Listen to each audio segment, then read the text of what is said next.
Hey everybody, this is Paul, and we're going to do a 3-week update on our seedling tip grafts. So this is our first one that we showed you, and you can see it's growing really well. So the seedling tip graft method works. So here's number 1. Here's number 2. You can see that it actually had some damage here. Either I bumped it with a pot or a bug ate it, and so it's already shot out a new growth in just 3 weeks, which is pretty amazing. Now, ironically, the Maria Rosa that I grafted the seedling tip on failed. And that's the way it goes. And the reason why it failed, I'm going to show you, is that the core was too developed.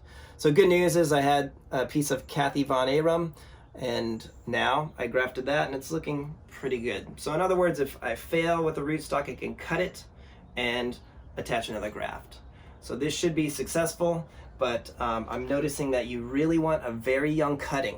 So again, this is a very young cutting and the core was not developed. So I think that's the reason why this graft was successful. Now, I've done some more recent ones. You can see this one is definitely another successful union. So I was at 3 out of 4.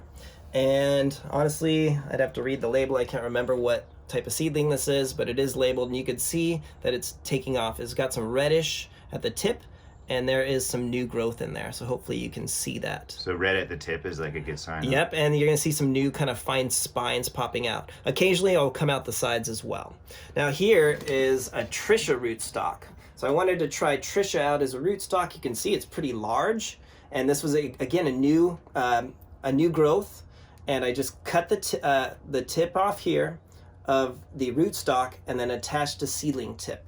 And this is Trisha with a unknown variety, and so I'm excited to see how much it's growing. And if you look really closely, it's got some growth on the side here. So definitely this method works. I am 4 out of 5, which is an 80% accuracy. So I'm going to show you how to do this correctly. So Scott, let's go outside of this greenhouse. It's a little hot, and I'm going to show them how to use this nice young piece here of new growth to make a successful graft with a seedling tip. First thing off, you do need to clean your tools. So I used rubbing alcohol, and I'm even gonna use this little area so it's ready and clean. So why this graft will fail is because some people are gonna use a mature rootstock with that really developed core in there. You do not want a rootstock with that core. Instead, you're going to want to use a really young growth. As you can see, this is a brand new shoot, and this nice rooted rootstock is going to channel all its energy into this.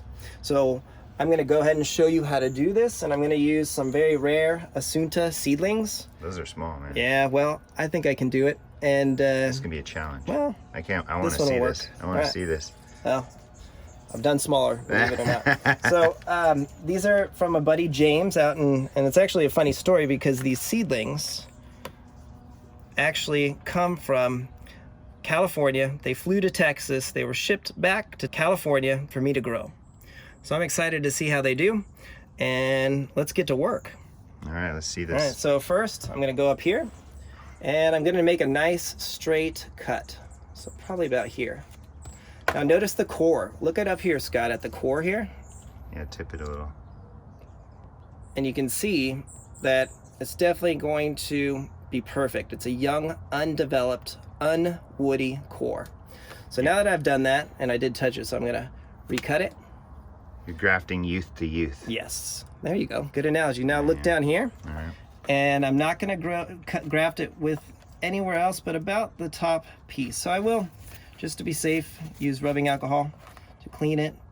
And you probably should use a sturdier thing than this cardboard, but it's gonna work, don't worry. Nice straight cut. So you can see my seedling tip there. Got it. And now I'm just gonna place it. I like to do it by hand. This is pretty small. So it's small. But if I just get it on a decent connection, I think I can get it to work.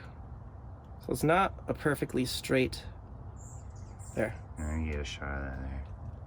Okay, I'm gonna let it go. And I know I didn't cut it straight, but that is gonna be a successful union in my opinion. Now, in the past I used to bag them, but that's going to probably affect this. So what I do is I literally just put it right here, very carefully, and leave it alone for about 2 weeks, just like that. Shade. This is gonna be a full shade. It's on the north side of our greenhouse. And honestly, that's all I do. So I forget about it and I just don't touch it. I make sure the wind's not gonna affect it. This is a nice calm spot in the yard and this is gonna work. And we already did a video on kind of how to do this a little bit more intricately, so you can check that out if you want to. Yeah, this is kind of an update, but then what I've learned from my one failure. So now this should be 5 successes out of 6 attempts. That's pretty good. Yeah, you know, it's a learning process. It's okay to fail at grafting, trust me. I've done it plenty. Yeah, there's not that much to lose, you know. You just gotta try stuff, and if it works, it works. Sometimes you have all plenty more seedlings. Exactly. And if I wanted to, I could have just cut the tip of a seedling and kept it in the soil, and that seedling still would have grown. But I have plenty in here, and I'm honestly starting to feel a little bit confident about this grafting method to know that if I use this young rootstock, it's going to be successful. Hey, looks like a good winner technique there. So give it a shot. Give us a like, subscribe, have a wonderful day. By the way, you can also, instead of using a seedling, you could use some really new growth like this. So you could hypothetically cut this tip and graft it using the same method. I suspect it would work fine.